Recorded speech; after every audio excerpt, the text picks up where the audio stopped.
Hi hello friends, welcome to Amlu daddy cutie channel. ఈరోజైతే నేను లంచ్కి అయితే కానీ ఆలు పల్లెంను చపాతీ చేస్తున్నానండి. ఈరోజు వంట చేసుకుంటూ మీతో కొన్ని విషయాలు షేర్ చేసుకోవాలనుకుంటున్నాను. ఫస్ట్ ఆఫ్ ఆల్ అందరు ఎలా ఉన్నారు ఫ్రెండ్స్? బాగున్నారా? నేను కూడా బాగున్నాను. మీరంతా ఎలా ఉన్నారు? ఓకే, మీరందరు బాగుండాలని మనస్ఫూర్తిగా కోరుకుంటున్నాను. పిల్లలు స్కూల్ నుంచి వస్తారండి. నేను లంచ్ ప్రిపేర్ చేసుకుంటూ మీతో మాట్లాడతాను. ఈరోజు నేను ఒక విషయం తెలుసుకున్నాను యూట్యూబ్కి సంబంధించి. కాపీ రైట్స్ అనేవి ఉన్నాయంట కదా యూట్యూబ్స్లో. అవి copyright claims copyright. Today నేను షార్ట్ వీడియో పెడదామనేసి పెట్టాను ఫ్రెండ్స్. నేను షార్ట్ వీడియో అది నిన్న పెడితే అది నాకు నెట్వర్క్ ఇష్యూ వల్ల ఈరోజు అప్లోడ్ అయిందనమాట. అప్లోడ్ అయిన వెంటనే బ్లాక్డ్ అని పడింది. బ్లాక్డ్ కాపీ రైట్ ఇష్యూ అని పడింది. ఏంటిది నాకు అర్థం కాలేదు అనేసి యూట్యూబ్లో సెర్చ్ చేస్తే దాంట్లో కొంతమంది కాపీ రైటింగ్ అంటే మన వీడియో కాపీ రైట్ అని కాదు, మనం ఏదన్నా నేను నేర్చుకున్నాను అనమాట ఈరోజు. అందుకే మీతో షేర్ చేసుకోవాలనుకుంటున్నాను. ఎవరికైనా తెలియని వాళ్ళకి ఎవరైనా ఉంటే కూడా తెలుసుకుంటారు అనేసి షేర్ చేసుకుంటున్నాను. కాపీ రైట్స్ అంటే నేను నిన్న ఒక వీడియోకి నాకు వాయిస్ ఓవర్ ఇవ్వడానికి టైం లేక నేను సాంగ్ పెట్టేసి అప్లోడ్ చేశాను ఫ్రెండ్స్. అప్లోడ్ చేసిందంటే అది ఏమైందంటే సాంగ్ కాపీ రైట్ అంట. అంటే మనము సినిమా సాంగ్స్ కానీ అది ఎవరైనా యూస్ చేసింటే కానీ లేదంటే ఎవరైనా పెట్టింటే కానీ దాన్ని మనం పెట్టుకుంటే కాపీ రైట్స్ అంట. అది పెట్టడం వల్ల బ్లాక్ కావడము లేదంటే 1 లేదా 2-3 వీడియోస్ అలానే కాపీ రైట్స్ అయినాయి అనుకో యూట్యూబ్ డిలీట్ అవ్వడము, యూట్యూబ్ డిలీట్ చేసేయడము అలా ఉంటాయంట. ఇది నాకు నిజంగా అంటే తెలియదు ఫ్రెండ్స్. ఈరోజు తెలుసుకున్నాను అనమాట యూట్యూబ్లో. నేను ఒక సాంగ్ అప్లై చేశాను అనమాట. బుజ్జి తల్లి సాంగ్ అనేది పెట్టాను. నాకు తెలీదు వేరే వాళ్ళ సాంగ్ మనం పెట్టుకుంటామా లేదా. అది మామూలుగా సినిమా పాట కదా, ఎప్పుడు మ్యూజిక్కే ఎందుకు, యూట్యూబ్ మ్యూజిక్కే ఎందుకు సాంగ్ పెడదామనేసి పెట్టాను. కానీ అది చూస్తే వాళ్ళు 3 వీడియోస్ కాపీ రైట్ అనేది 3 సార్లు అవుతే కానీ డిలీట్ అవుతుంది యూట్యూబ్ అనేసి అన్నారు. సో మీరు కూడా జాగ్రత్తగా చూసుకోండి ఫ్రెండ్స్. మీరు కూడా జాగ్రత్తగా చూసుకోండి. యూట్యూబ్లలో కాపీ రైట్స్ ఏవో కాపీ క్లైంట్స్ కాపీ స్ట్రక్స్ అని ఉంటాయంట. నేను అవన్నీ ఇప్పుడే చూసి నేను నా దాంట్లో కాపీ రైట్స్ ఉన్నవి కొన్ని, అంటే నేను రాఖీ పండగకి బ్రదర్ సిస్టర్కి సంబంధించి కొన్ని వీడియోస్ బ్రదర్కి పెట్టానమాట. ఇది చెల్లమ్మ సాంగ్ బ్రో సినిమాలోటి. అది కూడా కాపీ రైట్ పని అయింది. సో మానిటైజ్ అవ్వదంట అండి. తర్వాత గూగుల్ పిన్ రావడం కష్టం అంట. వేరే వాళ్ళది కాపీ చేస్తే కానీ యూట్యూబ్ అయితే డిలీట్ అవుతాయంటండి. సో అందుకనే వేరే వాళ్ళు పెట్టిన సాంగ్ మన వీడియోకి పెట్టడం కానీ, సాంగ్స్ అంటే సినిమాలకు సంబంధించి ఎవరు పెడతారో మనం చూసుకోలేము కదా. సో ఎక్కువ అలా ఉంటాయన్నమాట. సాంగ్స్ పెట్టినా వాళ్ళు సాంగ్ పెట్టినా ఎవరైతే మనకి ఇప్పుడు ఒకవేళ వేరే వాళ్ళ వీడియోకి మన సాంగ్ పెట్టినాం అనుకో, ఇప్పుడు నేనే ఉన్నాను అనుకోండి, నాకు నేను సాంగ్ పెట్టేసింట, అది ఎవరు పెట్టిండారు. కానీ వేరే వాళ్ళు యూజ్ చేసినారు అనుకోండి, ఆ సాంగ్ పెట్టిన ఓనర్స్ ఉంటారు కదా, వాళ్ళు మనల్ని బ్లాక్ అన్నా చేయడానికి లేదంటే మనకు వచ్చిన లైక్స్ మనకు వచ్చిన వ్యూవర్స్ వాళ్ళన్నా తీసుకోవడానికి వాళ్ళకి వెళ్ళిపోతాయంట అండి. నేను ఈరోజే తెలుసుకున్నాను ఈ విషయాన్ని. సో మీరు అవి లేకోకుండా మీరు షార్ట్స్ అప్లోడ్ చేసేటప్పుడు వీడియోస్ అప్లోడ్ చేసేటప్పుడు మ్యాక్సిమం సినిమా సాంగ్స్ కాకోకుండా అది ఎవరైనా పెట్టారా లేదా అనేసి చూసుకొని పెట్టుకోండి. అలాగనే పెట్టుకోవద్దండి. నేను తెలుసుకున్న విషయం అయితే ఈరోజు ఇది ఫ్రెండ్స్. నాకు అర్థం కాలేదు, డిలీట్ అవుతుందంట ఏదో కాపీ రైట్స్. నేనేం కాపీ రైట్ చేసినానని మళ్ళీ ఒక యూట్యూబ్లో సెర్చ్ చేస్తే కొన్ని వీడియోస్ ద్వారా నాకు తెలుసుకున్నాను అనమాట. మళ్ళీ దాన్ని ఎలా డిలీట్ చేయాలి అని అంటే వైటీ స్టూడియోలోకి వెళ్ళేసి మనం ఏ వీడియో అయితే కాపీ రైట్స్ అని ఉందో ఆ కాపీ రైట్స్ మీద క్లిక్ చేసినాం అనుకోండి, అక్కడ వస్తుంది అనమాట. మనం దేనిపైన కాపీ రైట్స్ అయిందంటే వీడియో ఏమైనా కాపీ కొట్టినామా లేదంటే ఆడియో కాపీ చేసినామా అనేది ఉంటుందన్నమాట. నాకు ఆడియో అనేది వచ్చిందనమాట. నాకు ఆడియో వచ్చింది ఫ్రెండ్స్.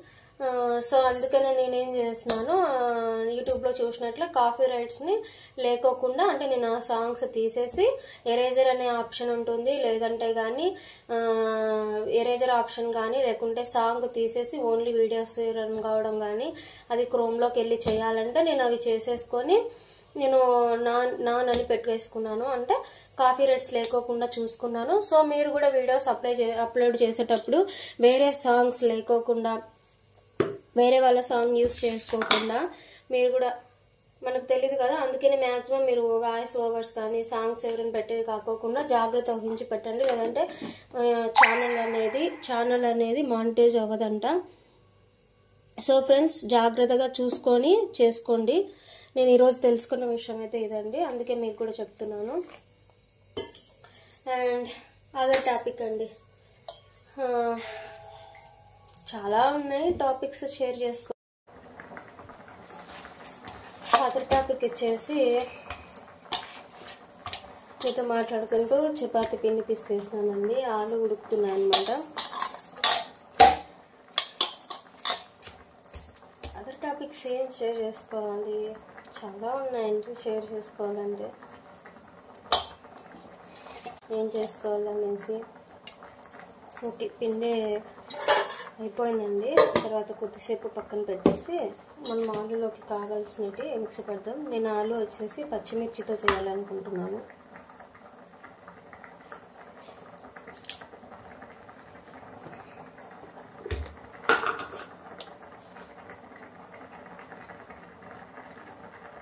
ఎందుకు సైలెంట్ ఉందనుకుంటున్నారా? ఆలోచిస్తున్నామండి ఏ టాపిక్ అనేసి, ఏ టాపిక్ చేయాలి, ఏ టాపిక్తో మీతో షేర్ చేసుకోవాలనేసి ఆలోచిస్తున్నాను.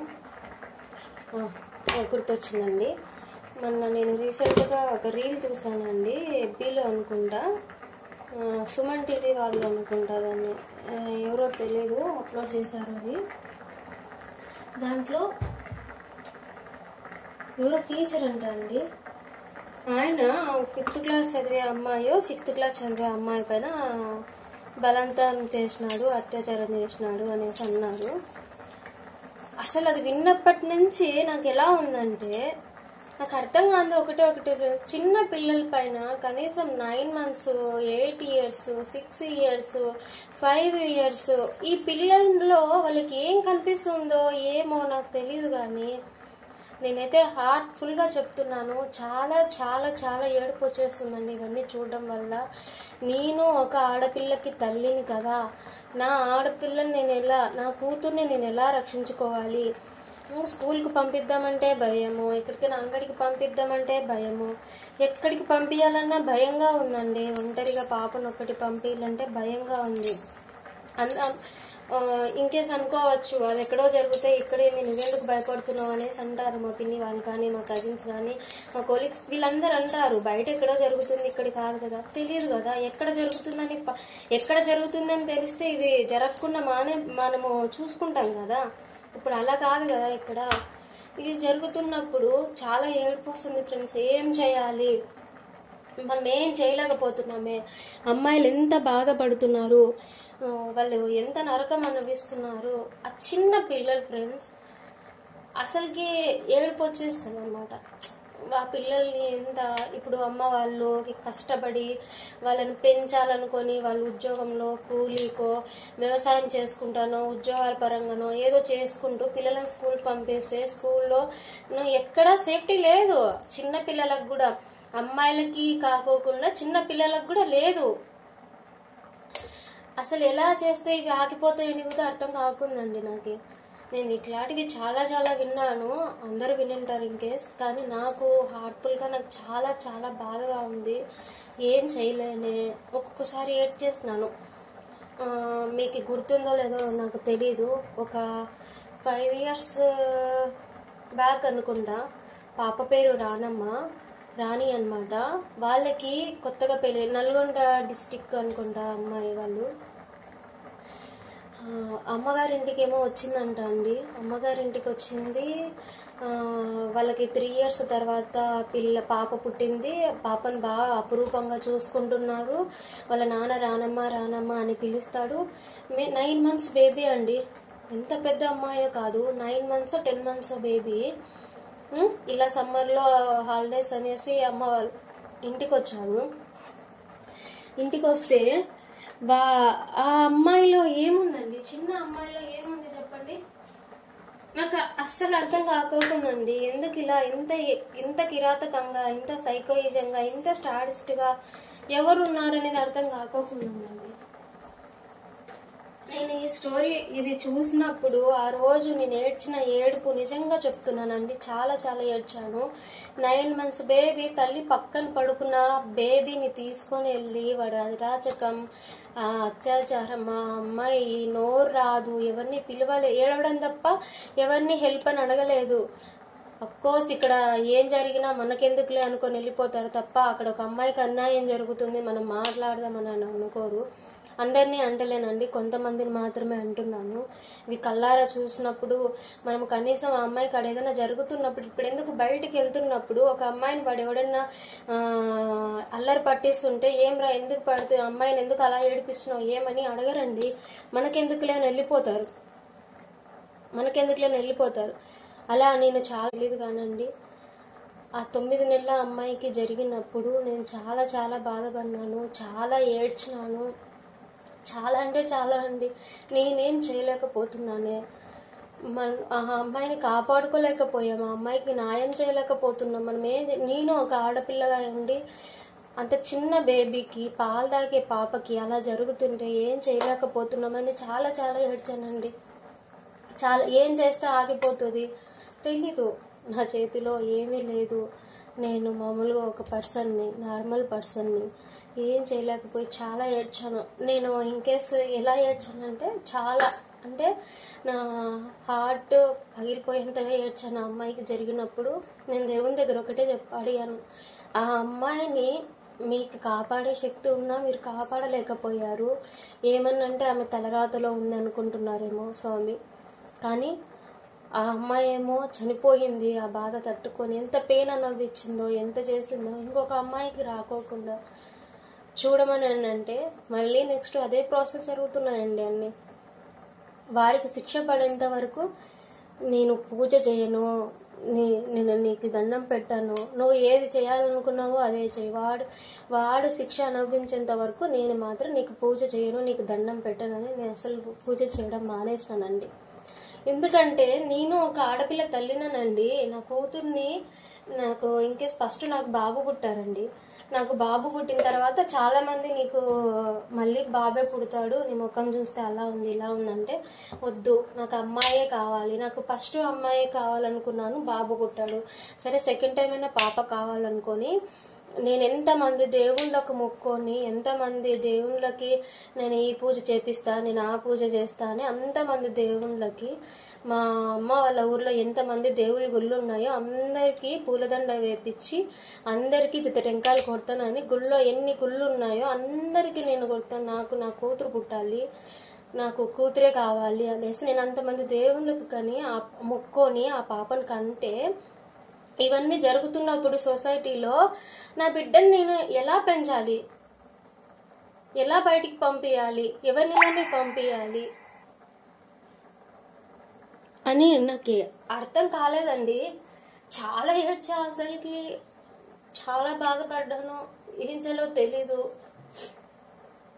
నా కూతుర్ని ఎలా పెంచాలి, తనని బయటికి పంపించకుండా ఇంట్లోనే కట్టేసి పెంచడం కాదు, చదువు లేకోకుండా పెట్టడం కాదు, ఎలా చేయాలనే ఆలోచన నాకు. అలా ఏడ్చానండి చాలా. నాకు తర్వాత అనిపించింది ఎందుకన్నా నేను కూతురు లేకుంటే బాగుండు అని. ఇలా చాలాసార్లు అనిపించిందండి. అంతకుముందు ఒకసారి 8 years అమ్మాయి ఆయిషా అనుకుంటా, కాశ్మీర్లో 4, అది గర్భగుడిలో, దేవుని గుళ్ళో, ఇవన్నీ దేవుని గుళ్ళో జరిగింది. దేవుడు ఎక్కడ అన్యాయం జరిగితే అక్కడికి వస్తాడు, ఏదో ఒక రూపంలో కాపాడతారు అంటారు. కానీ అంతా అయిపోయినాక దేవుడు ఎందుకు, ఒక్కోసారి దేవుడి పైన కూడా నాకు కోపం వచ్చేయండి. ఇవన్నీ చూస్తుంటే మనం ఏం చేయలేము, మన చేతుల్లో ఏం లేదు, ఏడవడము చేయడం తప్ప. ఆ అమ్మాయి ఆత్మ అంతా అయిపోయినాక ఆ అమ్మాయి ఆత్మకు శాంతి కలగాలి. అందరూ స్టేటస్లలో అమ్మాయి ఆత్మకు శాంతి కలగాలి తప్ప ఏం చేయలేమండి. ఇలా చాలా జరిగాయండి, నిజంగా చాలా జరిగాయి. నేను ఈ విషయంలో తీసుకోలేను అనమాట, భయం. అందుకే నా కూతురుని ఎక్కడికైనా పంపించాలన్నా చేయాలన్నా నాకు చాలా భయం అండి. నేను తట్టుకోలేను. నేను వేరే వాళ్ళ కూతుర్లకి వేరే వాళ్ళ ఆడపిల్లలకి జరిగితేనే నేను తీసుకోలేను. చాలా భయం వేస్తుంది. కొద్దిసేపు పాప బయటకు వెళ్ళి రాకపోతే చాలా భయం అనిపిస్తుంది. ఇదైతే నేను చాలా చాలా ఖండించాల్సిన విషయం అండి. నిజంగా అంటే నేను చాలా బాధపడతా ఈ విషయంలో. ఇదే విషయంలో సౌదీ అరేబియా, ముంబై ఇట్లా వీటిలలో, దుబాయ్ ఇట్లా ఏం చేస్తారంటే 5 ఏళ్ళ పైన అమ్మాయి పైన అత్యాచారంగానే అమ్మాయి పైన అలా బలాత్కారంగానే చేసిన, చిన్నపిల్లల పైన బలాత్కారం చేసిన వాళ్ళని, ఆడపిల్లల్ని ఏడిపించిన వాళ్ళని కానీ, ఆడపిల్లలు అమ్మాయిల పైన కానీ చిన్నపిల్లల పైన కానీ అలా చేసిన వాళ్ళని నడి రోడ్డు మీదకి తీసుకొని వచ్చి, నేను చూసిన వీడియో అయితే నడి రోడ్డు మీదకి తీసుకొని వచ్చి ఇంట్లలో ఉండే వాళ్ళందరినీ బయటికి రమ్మని అనౌన్స్మెంట్ ఇచ్చి నడి రోడ్డు పైన వానికి హార్ట్ పైన గొంతుకు వాడు చనిపోయేంత వరకు బుల్లెట్లతో కాలుస్తూనే ఉన్నారండి. ఇది దుబాయ్లోనో ముంబైలోనో జరిగిన విషయం. తర్వాత సౌదీలలో అమ్మాయిలను ఇట్లా తాకడం కాదు కదా, అమ్మాయిల వైపు తలెత్తి చూడాలన్నా భయపడతారంట అండి. తల ఇట్లా చెట్టుకి ఆలదీసి తల నరికేస్తారంట అండి. అలా మన ఇండియాలో కూడా వస్తే చాలా బెటర్ అండి. నిజంగా అమ్మాయిలు సేఫ్టీగా ఉంటారు, చిన్నపిల్లలు సేఫ్టీగా ఉంటారు. మన జనరేషన్లో కన్నా అప్పుడు జనరేషన్ చాలా బెటర్ కదండి. చాలా అంటే చాలా బెటర్. ఎందుకు అంటే అప్పుడు జనరేషన్లో అసలుకి అలా ఉండేది, అమ్మాయిలను గౌరవించడం నుంచి పెద్దవాళ్ళ నుంచి. అప్పట్లో అన్నీ అలా జరిగేటి కాదు. ఇప్పుడు ఎందుకు జరుగుతుందో తెలియదు. కలియుగంలో ఇవన్నీ జరుగుతాయని అంటున్నారు కానీ దేవుణ్ణి ఒకటి కోరుకుంటున్నాను మనస్ఫూర్తిగా, చిన్నపిల్లలకి అమ్మాయిలకి ఎటువంటి ఆపద రాకోకుండా ఆయన ఏదో ఒక రూపంలో వెళ్ళి కాపాడాలి. ఇకపై నుంచి ఏ అమ్మాయి పైన ఇటువంటివి రాకోకుండా, ఏ అమ్మాయి పైన అత్యాచారం కానీ బలాత్కారం కానీ చంపడం కానీ ఇవన్నీ జరగకుండా దేవుడు ఏదో ఒక రూపంలో వెళ్ళి కాపాడాలని మనస్ఫూర్తిగా కోరుకుంటున్నాను దేవుణ్ణి. ఇవన్నీ చూసినప్పుడు చాలా బాధ అనిపిస్తుందండి. ఎందుకు ఒక ఆడపిల్లగా పుట్టడము, ఎందుకు ఇవన్నీ బాధలు పడ్డము, ఇదంతా ఎందుకు అనిపిస్తుంది. దేవుణ్ణి ఇదే కోరుకుంటున్నానండి. ఇంకొకటి నేను ఏం చెప్తున్నానంటే, మీ బిడ్డలకి అంటే ఎవరైతే మగపిల్లల తల్లి వాళ్ళు ఉంటారో వాళ్ళకి నేను కూడా ఇన్కేస్ నా కొడుకుని కూడా నేను ఇలాగనే పెంచుతాను. ఇట్లాంటి సిచ్యువేషన్స్ వచ్చినప్పుడు నాన్న ఆడపిల్లలకు అండగా ఉండాలి. ఎక్కడైనా జరుగుతుంది, ఇట్లా ఒక అమ్మాయికి అన్యాయం జరుగుతుంది, ఒక అమ్మాయి ఇలా ఆపదలో ఉంది అన్నప్పుడు వదిలేసి రావద్దు నాన్న. ఆ అమ్మాయిని ఎలా సేవ్ చేయాలన్నా ఆ అమ్మాయిని సేవ్ చేయనా, అది నీ బాధ్యత, అది నీ మానవత్వం, అది అలా వదిలేసి రావద్దు అని చెప్తానండి. ఫస్ట్ ఆఫ్ ఆల్ ఆడపిల్లలని గౌరవించడం మన బిడ్డలకి మనం ఫస్ట్ ఆఫ్ ఆల్ నేర్పించాలండి. నేనైతే నా కొడుకు ఇలానే నేర్పిస్తున్నాను. ఎవరైతే మగపిల్ల తల్లివారు ఉన్నారో చేతులెత్తి మొక్కుతున్నానండి. ప్లీజ్ అండి, మీ పిల్లలకి ఆడపిల్లల్ని ఎలా గౌరవించాలి, వాళ్ళని ఎలా ప్రొటెక్ట్ చేయాలి, వాళ్ళని ఎలా కాపాడాలి అనేసి ఆలోచన అనేది వాళ్ళ మనసులోని వాళ్ళ మైండ్లోని నాటండి. చిన్నప్పటి నుంచే వాళ్ళ పెంపకంలో ఒక ఆడపిల్ల అంటే ఏంటి, ఆడపిల్ల అంటే ఏంటి, వాళ్ళని ఎలా గౌరవించాలి, వాళ్ళని ఎలా రక్షించాలి అని మీరు ఈ పాయింట్స్ చెప్పి వాళ్ళని పెంచాలని కోరుకుంటున్నానండి. ఇన్కేస్ నా కొడుకు కూడా అదే చెప్తాను, నా కొడుకు ఫ్రెండ్స్కి కూడా ఇదే చెప్పాను. నేను ఏదైనా సిచ్యువేషన్ వచ్చినప్పుడు నేను ఇదే చెప్పాను, నాన్న ఆడపిల్లల్ని ఎప్పుడూ ఏడిపించద్దండి. మీ అక్క చెల్లెలు, మీ అమ్మ, మీ చెల్లెలు, మీ అక్క వాళ్ళు ఎలానో పరాయి ఇంటి ఆడపిల్లలు కూడా అంతే. వాళ్ళని గౌరవించాలా, వాళ్ళకి రెస్పెక్ట్ ఇవ్వాలా అని నేను చెప్తున్నానండి. ఆడపిల్లకి ఎక్కడైనా ఆపద జరుగుతుంది నీ కళ్ళెదురుంగంటే వాళ్ళని కాపాడడానికి ట్రై చేయండి. నాకెందుకని వదిలేసి రావద్దు నాన్న అని నేను నా కొడుకు చెప్పానండి. నిజంగా అంటే మీరు కూడా అదే మీ కొడుకులకి మీరు చెప్పి పెంచాలని మనస్ఫూర్తిగా కోరుకుంటున్నాను. నేను చెప్పానండి, ఒకవేళ వాళ్ళకి ఆపదలో ఉండి నువ్వు కాపాడుకోకుండా వస్తే నేను తల్లిగా చనిపోయినట్లు నాన్న, నువ్వు మగపిల్లోడిగా ఓడిపోయినట్లు, నీది జన్మ నా జన్మ వేస్ట్, అలా ఉండొద్దు నాన్న. కంపల్సరీ ఎవరికైనా ఆపదుందంటే ఉండు, నీ ప్రాణాలు పణంగా పెట్టన్నా కాపాడు, నేను ప్రౌడ్గా ఫీల్ అవుతాను అని చెప్పాను నా కొడుక్కి. మీరు కూడా అదే ఒక ఆడపిల్లల గురించి చెప్పండి, కూర్చోబెట్టి ఆ అమ్మాయి గురించి చెప్పండి. మిమ్మల్ని ఇదే కోరుకుంటున్నాను. మీకు ఏమైనా తప్పుగా అనిపించింటే క్షమించండి. నా మనసులో బాధ మీతో షేర్ చేసుకోవాలి. ఇది ఒక మంచి ప్లాట్ఫామ్ అనుకుంటున్నాను. ఇలా మనం షేర్ చేసుకోవడం అంటే నాకు ఇంట్లో ఎవరు లేక మీతో షేర్ చేసుకోవాలనుకోవట్లేదండి. ఇది ఒక మంచి ప్లాట్ఫామ్, ప్రతి ఒక్కరికి తెలుస్తుంది. ఒకరు కాకుండా ఒకరన్నా ఇది విన్నప్పుడు వాళ్ళ మనసులో కొద్దిగన్నా ఆలోచన విధానం మారుతుందన్న ఉద్దేశంతో నేను ఈ వీడియో చేస్తున్నాను. ఎవరిని ఉద్దేశించి కాదండి. ఎవరైతే బ్యాడ్ థింకింగ్ బ్యాడ్ ఉన్నారో వాళ్ళని మాత్రమే అంటున్నాను. ఎవరైతే అమ్మాయిల పైన అత్యాచారం చేస్తున్నారో వాళ్ళని మాత్రమే అంటున్నాను. అందరినీ అనడం లేదండి. మీకు ఆలోచిస్తే మీకు అర్థమవుతుంది. మీతో షేర్ చేసుకుంటే వాళ్ళలో కొంతమంది అన్నా తెలుసుకుంటారు, అమ్మాయిలను గౌరవిస్తారు, అమ్మాయిలను కాపాడుతారన్న ఉద్దేశంతో నేను ఇలా చేస్తున్నానండి. ఇలా షేర్ చేసుకుంటున్నాను. మీరు కూడా మీ పిల్లల్ని ఇలాగే పెంచాలని కోరుకుంటున్నాను. ఇలాగనే చేయాలని అనుకుంటున్నానండి. అలా అనేసరికి ఏడుపు వచ్చేస్తుందండి నాకు. నిజంగా ఏమీ కాపాడలేమే, మన చేతుల్లో ఏం లేదు అన్న బాధ, చాతగానితనం, చాలా పిరికితనం, చాతగానితనం, ఏం చేయలేని స్థితిలో ఉండడం అసలు నిజంగా అండి లైఫ్ వేస్ట్ అనిపిస్తుంది.